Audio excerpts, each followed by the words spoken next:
In this brief video, we'll show you how to download the Data Analysis Toolpack from Excel. Now, the Data Analysis Toolpack is a really quick and easy way of doing lots of different calculations for statistics.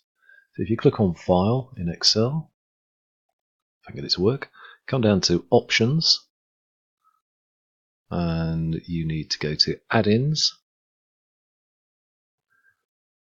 and then click on Data Analysis Toolpack, which is already up here actually, sorry. And you need to then click on Go.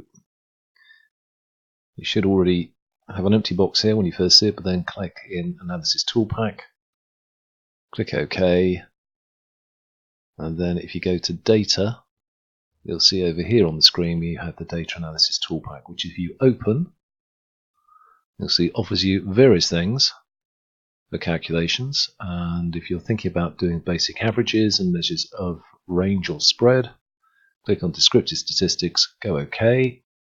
Then you'll need to do is just highlight your data set, which obviously I've got no data at the moment, and then say that you want to do Summary Statistics, and click OK. And obviously it's not going to go any further, but normally it would give us a whole display of things like the mean, mode, median, error rate, standard error, kurtosis, standard deviation, variance. They are all in there in one simple couple of clicks.